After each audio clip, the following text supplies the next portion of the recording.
고단한 하루를 보낸 나는 일이 끝나고 오랜만에 친구와 술을 마셨다. 얼마 마시진 않았지만 꽤나 취하는 듯한 기분이 들어 나는 집에 돌아가기 위해 프랭크퍼드 역에서 기차에 올랐다.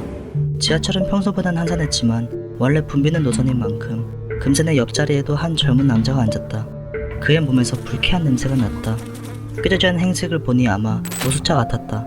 그는 앉자마자 내 얼굴을 뚫어져라 보더니 내게 말을 걸며 치근덕거리기 시작했다. 나는 처음에는 무시했지만 곧 잔뜩 당황하게 되었다. 왜냐하면 그가 내 몸 이것저것을 더듬었기 때문이다. 나는 그를 밀치고 있는 힘껏 저항해 보았지만 취한 몸으로 성인 남성의 힘을 이길 수는 없었다.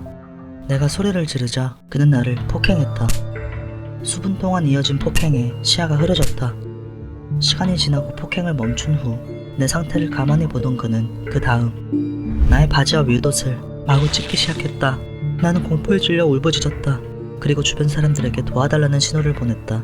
하지만 그들은 신고를 하지 않고 오히려 핸드폰으로 나를 찍고 있었다. 전황꾸러기가 재밌는 것이라도 본 것 마냥 웃는 그들의 표정은 마치 악마를 보는 것 같았다. 나는 40여 분간 그에게 폭행과 겁탈을 당했으며 직원의 신고에 겨우 병원으로 이송받을 수 있었다. 난 이제 어떻게 일상생활로 돌아갈 수 있을까? 그들의 표정이 잊혀지지가 않는다. 이 이야기는 2021년 10월 13일 한 여성이 실제로 겪은 일입니다. 오후 9시 14분경 그녀가 프랭크퍼드 기차역에서 기차를 타고 난 후 열차에 탑승한 지 약 1분 후인 오후 9시 15분부터 이 사건은 시작되었습니다.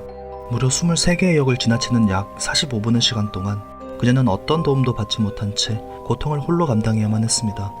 셉다 경찰서장 토마스 제이 네스텔에 의하면 그 40여 분의 시간 동안 그녀와 열차에 함께 있었던 자세한 증인들의 숫자를 제공하지는 못하나 검토한 증거 영상에 따르면 승객들이 개입할 기회가 있었던 것이 분명하다고 그는 말했습니다. 그도 그럴 것이 그녀가 탔던 기차 노선은 셉다에서 가장 붐비는 노선이었기 때문입니다. 하지만 탑승자들은 모두 핸드폰을 들고 피해자의 사진과 영상을 찍어대기만 했을 뿐 그 누구도 911에 전화를 걸거나 차량에 설치된 비상호출 박스를 사용하지 않았습니다. 심지어 911에 신고를 했던 단 한 사람은 당시 비번이었던 지하철 직원이었다고 합니다. 그렇게 직원이 신고를 한 후 3분 만에 경찰이 도착하였고 그를 끌어내며 사건은 겨우 마무리될 수 있었습니다. 경찰에 검거된 피의자는 피스톤 노이, 과거에 성범죄 전과가 있던 범죄자였습니다.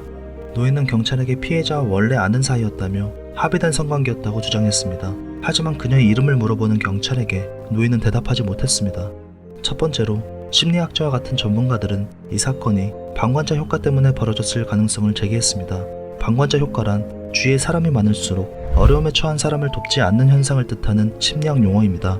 구체적으로 말하자면 누군가는 도와주겠지 라고 집단의 모두가 같은 생각을 해서 결국엔 아무도 피해자를 돕지 않게 된다는 것입니다.